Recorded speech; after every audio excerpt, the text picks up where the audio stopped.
Haleluya, haleluya, haleluya. Salam sejahtera di dalam kasih Tuhan Yesus Kristus. Saya ucapkan selamat pagi kepada kita semua keluarga besar GPD LSAD Magelang. Saya yakin dan percaya kita tetap ada dalam pemeliharaan Tuhan. Pagi hari ini dalam renungan kali ini saya akan sesuatu yang berbeda. Sekaligus saya akan menyampaikan satu sharing dari kebenaran firman Tuhan yang saya akan baca sebuah ayat untuk menjadi pengantarnya. Roma 8 ayat yang ke-28 berkata, "Kita tahu sekarang bahwa Allah turut bekerja dalam segala sesuatu untuk mendatangkan kebaikan bagi mereka yang mengasihi Dia, yaitu bagi mereka yang terpanggil sesuai dengan rencana Allah." Puji Tuhan. Kita tahu sekarang. Ayat ini dimulai dengan kalimat Rasul Paulus ingin menegaskan. Seperti juga kita hari ini dengan situasi keadaan yang terjadi, ya kita harus mengetahui, mengerti apa yang menjadi kehendak Tuhan. Sekalipun keadaan sulit di hari-hari ini.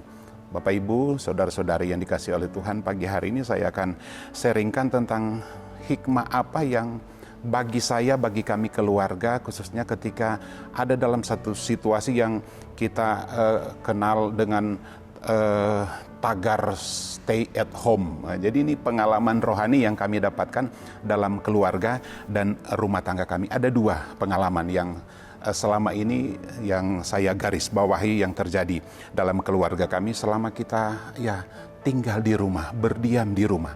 Pengalaman rohani apa saja itu? Pertama, saya ingin bagikan kepada kita, tentu pengalaman stay at home ini yang membuat kita tidak bisa beraktivitas dengan bebas. Ada banyak waktu kita berkumpul bersama-sama dengan keluarga. Dan apa yang bisa kita lakukan ketika kita berkumpul bersama-sama dengan keluarga? Saya dan keluarga, ini yang kami lakukan dalam hal rohani.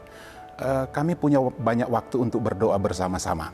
Berdoa pagi, kami berempat, saya, istri, dan dua anak. Berdoa siang, yang biasanya juga dulu sangat jarang, tetapi sekarang sangat rutin. Berdoa malam, sering kami lakukan selama ini. Dan bukan hanya sekedar berdoa, di samping kami berdoa, kami juga mengambil atau memberi waktu untuk membaca firman Tuhan. Pagi hari kami membaca kitab Perjanjian Lama, malam hari kami membaca kitab Perjanjian Baru. Bergantian seperti itu. Puji Tuhan, itu berjalan kurang lebih 2 bulan sampai hari ini. Ada satu pengalaman lagi yang saya ingin bagikan kepada Bapak Ibu di dalam kami doa sharing itu atau sharing Alkitab. Anak-anak itu bagi kami suka bertanya-tanya tentang keadaan apa ayat cerita di dalam Alkitab saya, semampu saya untuk saya menjelaskan kepada anak-anak tentang cerita atau ayat yang mereka tanya di dalam kebenaran firman Tuhan ini. Nah, saya akan cerita ada satu peristiwa yang kami keluarga alami. Ini terjadi pada hari Rabu kemarin, tanggal 6 Mei. Begini ceritanya. Kami di gereja itu setiap hari Jumat ada doa puasa bersama semua pelayan. Jumat itu sudah menjadi rutinitas. Tetapi di samping hari Jumat itu juga ada doa puasa yang kami ambil untuk doa pribadi. Saya mengambil waktu hari Rabu untuk berdoa. Singkat ceritanya, sebelum hari Rabu, berarti hari Selasa malam, saya ngomong dengan keluarga saya, besok ada doa puasa saya. Kemudian saya singkat ceritanya saya tawarkan kepada anak saya, "Matt, mau enggak kamu ikut doa puasa bareng Papa?" Kemudian anak kami katakan, "Ya, siap ikut doa puasa." Tapi dia belum pernah berdoa dan berpuasa, berikut doa puasa. Dia bertanya, "Bagaimana caranya doa puasa?" Saya jelaskan, "Nanti malam ini kita makan, setelah makan kita doa, tidur. Kita nanti makan lagi sorenya, besok sore. Jadi dari sejak malam hari ini kita akan nanti makan besok sore." Baru dia tanya apa yang bisa dilakukan. Saya katakan besok pagi kita berdoa seperti biasa, siangnya kita berdoa juga baca Alkitab, dan sorenya kita berdoa bersama-sama untuk tutup doa dan puasa. Puji Tuhan. Karena itu hari Rabu, jadi kami berdoa bersama-sama.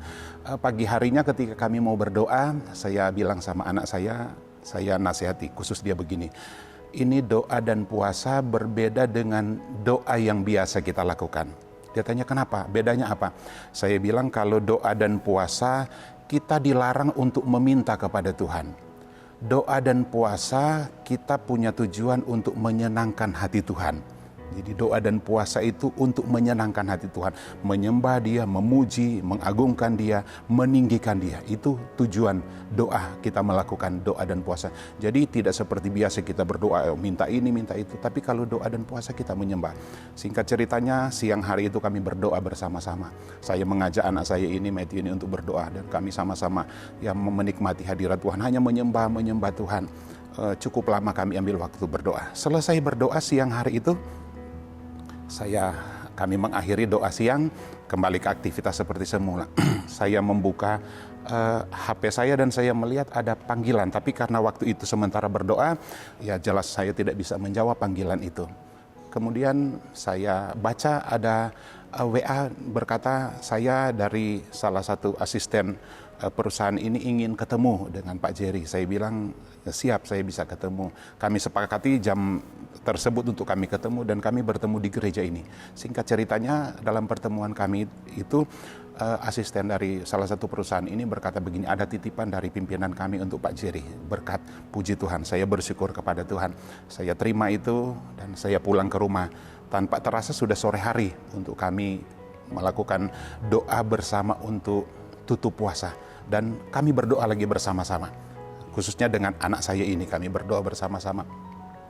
Setelah kami berdoa bersama-sama, tibalah saatnya untuk kami mau makan buka atau tutup puasa sore hari itu. Ketika mau makan di ruang tamu yang sederhana itu, anak saya berkata begini, Pak, kok saya senang sekali, saya penuh dengan sukacita. Sampai ya istri saya juga melihat ada satu hal yang lain dari anak kami, Matthew itu. Saya terharu, saya bangga. Sebab dia berkata setelah dia menyelesaikan doa puasa sebelum makan, dia merasa senang sekali. Bahkan saya mengamati sendiri sementara dia makan buka puasa waktu itu.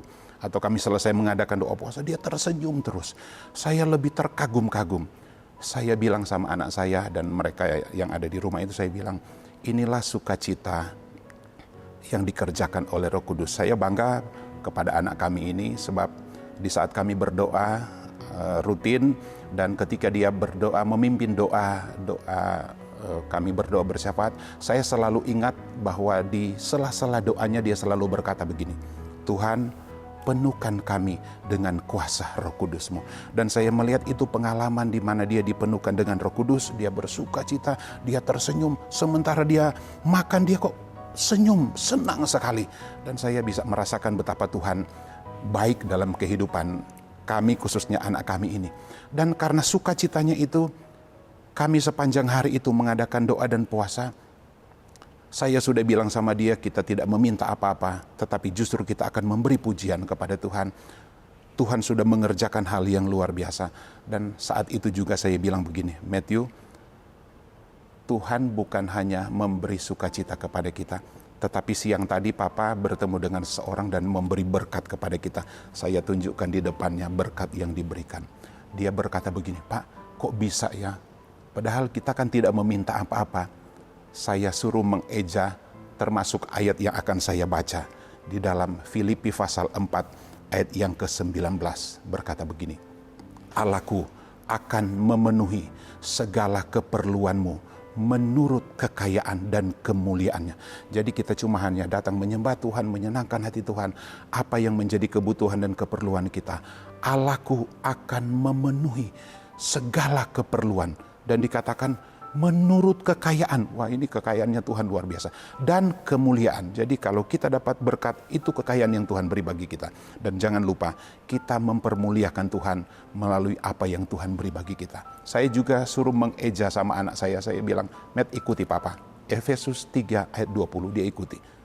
Bagi dialah yang dapat melakukan jauh lebih banyak daripada yang kita pikirkan atau yang kita doakan, seperti kuasa yang ternyata di dalam diri kita. Jadi lebih dari apa yang kita doakan itu. Sebabnya saya katakan waktu kami mau ambil doa dan puasa, kita doa puasa ini bukan untuk meminta, tapi kita mau memberi kepada Tuhan. Apa yang kita beri, kita memberi pujian dan penyembahan. Bapak Ibu, Saudara-saudari yang saya kasih di dalam Tuhan Yesus Kristus, kita keluarga besar Jemaat GPDL Sadar Magelang dan bagi Bapak Ibu yang lain yang menyaksikan acara ini sebagian kecil dari pengalaman kami bersama dengan Tuhan selama kami ada di rumah. Kita melakukan stay at home. Kesempatan itu yang Tuhan beri kepada kita, mari kita manfaatkan untuk kita jelas memikirkan bagaimana untuk mencukupkan kebutuhan jasmani kita. Tetapi mari kita sebagai orang-orang percaya, kita juga bisa melakukan terobosan di dalam hal rohani kita. Mengajak anak, istri, keluarga kita untuk kita punya pengalaman rohani bersama dengan Tuhan. Saya punya keyakinan bahwa hari-hari ini menjadi kesempatan bagi kita untuk dapat membuktikan iman kita kepada Tuhan. Ayat yang kita baca tadi, Roma 8 ayat 28, kita tahu bersama, kita tahu sekarang bahwa Allah turut bekerja dalam segala sesuatu untuk mendatangkan kebaikan bagi kita. Doa saya hari-hari ini dengan keadaan yang terjadi, saya cuma berdoa, Tuhan kuatkan iman kami, kuatkan jemaat-Mu. Sebab sekalipun keadaan di luar itu mencemaskan dan mengkhawatirkan, ternyata Tuhan itu tidak pernah kehabisan cara untuk menolong kita umat-umatnya. Kami keluarga bisa mengalami hal itu. Khususnya saya dengan anak saya ketika kami adakan doa dan puasa. Saya berdoa juga Bapak Ibu dapat mengalami hal yang sama. Berkat dari Tuhan di masa sukar. Inilah hikmah yang saya dapat ketika kami melakukan stay at home. Tinggal di rumah tapi kami tidak berdiam diri. Kami ambil waktu untuk berdoa. Pagi hari ini sebelum kita lanjutkan aktivitas kita, saya pun akan berdoa bersama dengan Bapak Ibu. Mari kita tundukkan kepala. Terima kasih Tuhan, Engkau tidak pernah kehilangan cara untuk menyatakan pertolongan dalam hidup kami. Sebab kami tahu sesulit apapun, keadaan itu tidak akan pernah menghalangi Tuhan bekerja dan menyatakan kemuliaan dalam kehidupan kami. Terima kasih, tanamkan kebenaran firman Tuhan dalam hidup kami. Apa yang sudah hamba sharingkan pagi hari ini menjadi kekuatan baru bagi sidang jemaat yang sudah mendengarkannya. Kami sudah berdoa mengucap syukur, melanjutkan aktivitas kami dari pagi, siang, sampai sore malam hari ini di dalam nama Tuhan Yesus Kristus. Haleluya. Amin.